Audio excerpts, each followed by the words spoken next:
গল্প অল্প চ্যানেলে আজকের নিবেদন মরার মাথা কথা বলে। লেখক রবিদাস সাহারাই।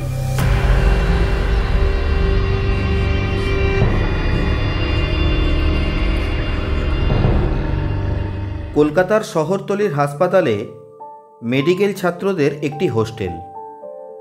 গ্রীষ্মের ছুটিতে ছাত্রাবাস ফাঁকা, সকলেই যার যার বাড়িতে চলে গেছে। শুধু রয়ে গেছে তিনজন ছাত্র, অমল, সুধীর আর নিহার। তারা ঠিক করেছে ছুটিটা নষ্ট না করে মন দিয়ে পড়াশোনা করবে।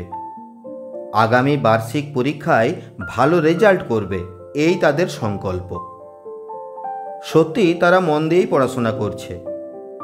যে ছাত্রাবাস সব সময় ছাত্রদের হই হুল্লোড়ে মুখরিত থাকত, তা এখন নীরব। কাজেই পড়াশোনায় বিঘ্ন ঘটাবার মতো কোনো উপদ্রব আর নেই। এত বড় ছাত্রাবাসে রয়েছে মাত্র দুজন ভৃত্য ও একজন রাঁধুনি ব্রাহ্মণ। তারা গত বছর পুজোর ছুটিতে বাড়ি গিয়েছিল, তাই এবার যায়নি। তাতে অমল, সুধীর আর নিহারেরই সুবিধা হয়েছে, কারণ তাদের খাবার কোনো চিন্তা নেই। সময় মতো দুবেলা তাদের আহার জুটছে, আর পড়াশোনারও সময় পাচ্ছে প্রচুর। অনেক রাত পর্যন্ত তারা মাঝে মাঝে পড়াশোনা করে। অ্যানাটমি বিষয়টা খুব জটিল, তাই পড়াশোনার সুবিধার জন্য একটি মরা মানুষের মাথার খুলি তারা সংগ্রহ করেছে। এই মাথার খুলিটা থাকে তাদের পড়ার ঘরের টেবিলে। কলেজের অ্যানাটমি ডিসেকশন রুমে যে কঙ্কাল রয়েছে, সেই কঙ্কালেরই এটা একটা অংশ। প্রফেসরের অনুমতি নিয়ে এটা কয়েকদিনের জন্য নিয়ে এসেছে। বেশ ভালোভাবেই পড়াশোনা চলছে তাদের। সেদিন রাত্রে সুধীর ও নিহার একটু আগেই ঘুমিয়ে পড়েছে। অমল একাই বসে বসে পড়ছে। যখনকার কথা বলছি, তখন এই হোস্টেলে ইলেকট্রিক লাইট ছিল না। হ্যারিকেনের আলোয় ছাত্ররা পড়াশোনা করত। রাত বোধহয় প্রায় 12টা। চারিদিক নিঝুম, নিস্তব্ধ।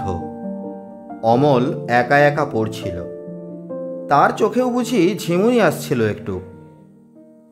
হঠাৎ একটা শব্দ শুনে অমল বই থেকে মাথা তুলল। ঘরে যেন কার পায়ের শব্দ, কিন্তু ঘরে তো কেউ নেই। সুধীর ও নিহার তাদের বিছানায় ঘুমোচ্ছে।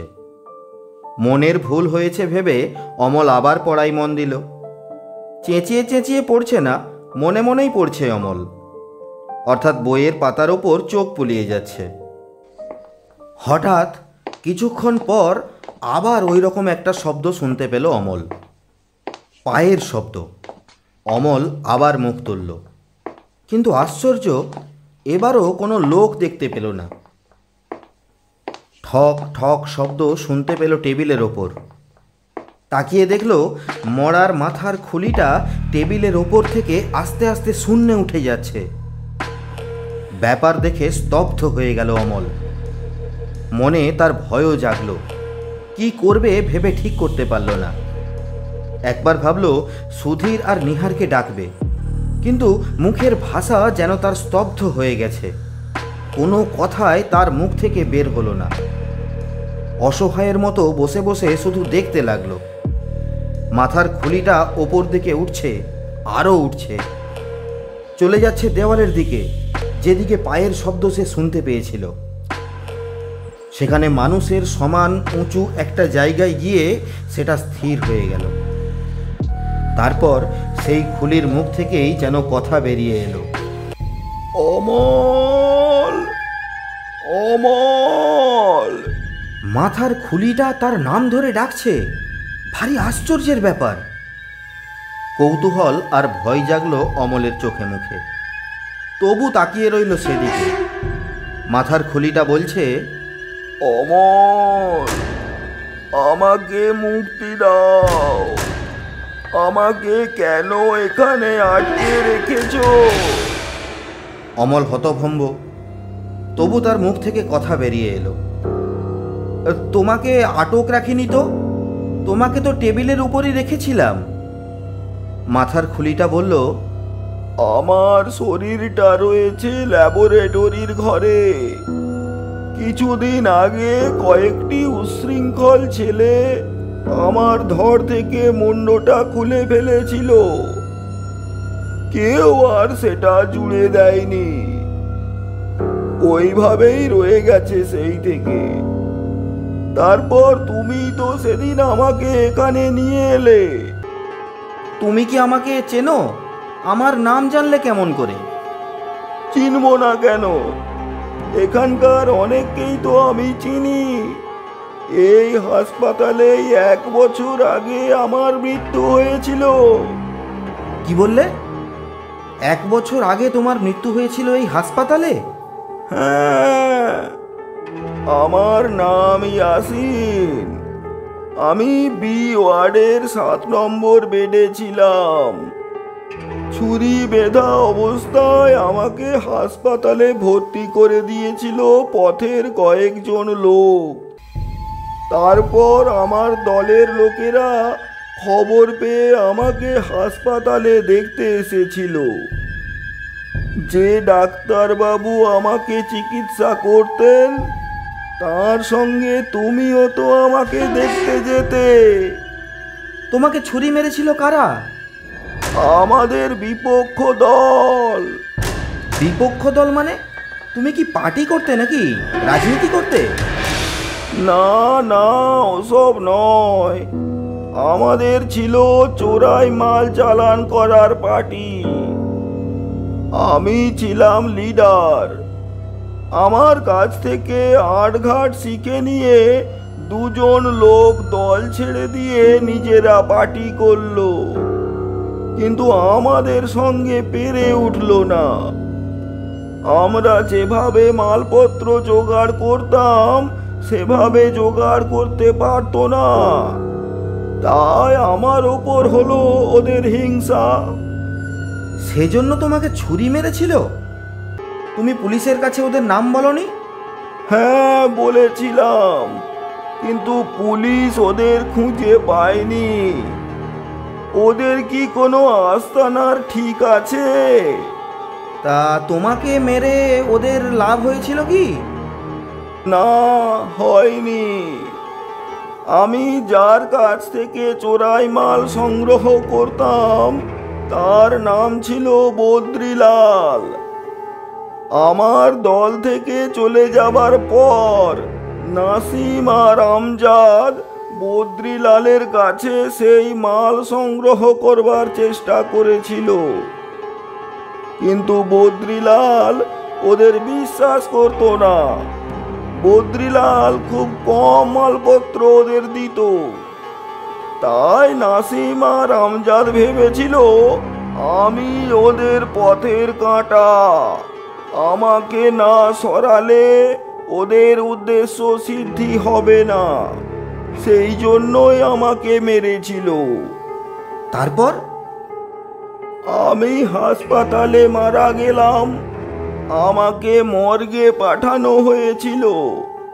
আমার দলের লোকেরা সেখান থেকে আমাকে উদ্ধার করে নিয়ে গেল কারখানায়। আমাকে কবর দিয়ে দিল। কিন্তু ভাগ্যের কি খেলা, আমি যে চোরাই মালের কারবার করতাম মরার পরও পড়ে গেলাম সেই চোরাই মাল পাচারকারীদের হাতে। আমার কঙ্কালটাও রেহাই পেল না। যেসব লোকেরা কঙ্কালের চোরা কারবার করে তারা একদিন আমার কঙ্কালটাও তুলে নিয়ে গেল। তারপর হাত বদল হয়ে আমার কঙ্কালটাও এসে গেল এই হাসপাতালে। অমল স্তব্ধ হয়ে কথাগুলি শুনল। তারপর জিজ্ঞেস করল, তাহলে এখন সেই নাসিম আর আমজাদ খুব চোরাই মালের কারবার করছে? না, সেই সুযোগ তাদের দিইনি। নাসিম হলো দলের পান্ডা। তাকে একদিন রাত্রিবেলা পেয়ে গেলাম নির্জন জায়গায়, ওই ধাপার মাঠের কাছে। তার গলা টিপে ধরলাম, সে অনেকক্ষণ ধস্তাধস্তি করলো আমার সঙ্গে, কিন্তু পারলো না। আমার সঙ্গে শক্তিতে সে পারবে কেমন করে? আমার গায়ের জোর চিরকালই ওর চাইতে বেশি। তবু লড়েছিল অনেকক্ষণ। ওর কাছে একটা ছুরি ছিল, সেই ছুরি নিয়েই সব সময় ও চলাফেরা করত। কিন্তু ছুরি দিয়ে আমাকে মারবে কেমন করে? ওর রক্ত মাংসের শরীর, আর আমি ছায়া হয়ে ওর সঙ্গে লড়াই করছি। এক সময় ওকে খতম করে দিলাম, ওর ছুরি দিয়ে ওকেই শেষ করলাম। হ্যাঁ, বলো কি? হ্যাঁ, নাসিম এইভাবে খতম হলো। এরপর আমজাদও একদিন ধরা পড়ল পুলিশের হাতে। একটা চোরাই মাল পাচার করতে গিয়ে হাতে নাতে ধরা পড়লো, জেল হলো তার। তারপর থেকে আমজাদ এই কাজ ছেড়ে দিয়েছে। কিন্তু তোমার এই অবস্থা কেন? তুমি কি চাও আমার কাছে? আমি চাই মুক্তি। তোমাকে কিভাবে মুক্তি দেব আমি? শোনো তাহলে, তোমাকে একটা গোপন খবর বলছি, তাতে তুমিও বেঁচে যাবে আর আমিও ভালোভাবে থাকতে পারবো। বলো, কি বলতে চাও তুমি? যে ঘরে কঙ্কালগুলি আছে, সে ঘরের দারোয়ান কঙ্কালগুলিকে বিক্রি করে ফেলার মতলব করেছে। যারা এইসব ব্যবসা করে তাদের সঙ্গে সে ষড়যন্ত্র করছে। রাত্রে চোর হয়ে তারা চুরি করবে, তার আগে দারোয়ানকে বেঁধে ফেলবে। তারা চুরি করবে কঙ্কাল আর দুই একটি মূল্যবান যন্ত্র। আমার কঙ্কালটাকেও তারা বাদ দেবে না, তাহলে আমি মুন্ডু ছাড়া হয়ে পড়বো যে। এই ব্যাপারে আমাকে কি করতে হবে? শোনো, এই ছুটির সময়ে তোমাদের মেসে কোনো ছাত্র নেই। তোমাদের টেবিলে আমার মুন্ডুটা আছে। কাজেই এই চুরির পর তোমাদের উপরও দোষ পড়তে পারে। আমি চাই না তোমরা কোনো বিপদে পড়ো। তুমি খুবই ভালো লোক, আমি জানি। এই হাসপাতালের বিছানায় থাকার সময় তুমি খুব যত্ন নিয়ে তোমার ডাক্তারের সঙ্গে থেকে আমাকে দেখতে। তাছাড়াও মাঝে মাঝে আমার খবর নিতে। অনেক ডাক্তারই বড় নিষ্ঠুর, তাদের মায়া মমতা কিছু নেই। তারা রোগীদের ভালো করে দেখেন না। তুমি সেই ধরনের লোক নও, তাই তোমাকে বাঁচানোর জন্য আমার এত আগ্রহ। তোমরা তিনজন এখানে আছো, এখনই তোমরা হাতে কোনো অস্ত্র নিয়ে বেরিয়ে পড়ো। তবে তোমাদের কাছে অনুরোধ, আমার মুন্ডুটা আমার কঙ্কালের সঙ্গে জুড়ে দিও, না হলে আমার আত্মা শান্তি পাবে না। আমি এখন যাই। ধীরে ধীরে মুন্ডুটা আবার বাতাসে ভাসতে ভাসতে এসে টেবিলের ওপর হাজির হলো। কিছুক্ষণ আচ্ছন্নের মতো বসে রইল অমল। একটু আগে যে ঘটনাটা ঘটে গেল সেটা সে নিজেও যেন বিশ্বাস করতে পারছে না। তন্দ্রায় আচ্ছন্ন হয়ে সে কি স্বপ্ন দেখছিল, নাকি নিজেই এসব উদ্ভট কল্পনা করছিল? বসে বসে ভাবতে লাগলো অমল, এখন সে কি করবে? সুধীর আর নিহারকে জাগিয়ে তুলবে কি? যাবে কি সেই ল্যাবরেটরি রুমের কাছে? ওদের জাগিয়ে তুলে বলবে কি নরমুণ্ডের বিচিত্র কাহিনী? ওরা হয়তো বিশ্বাস করবে না, পাগল বলেই তার কথা উড়িয়ে দেবে। কিন্তু স্থির হয়ে বসে থাকতে পারল না অমল। তার মন চঞ্চল হয়ে উঠল। সে গিয়ে জাগিয়ে তুলল সুধীর আর নিহারকে।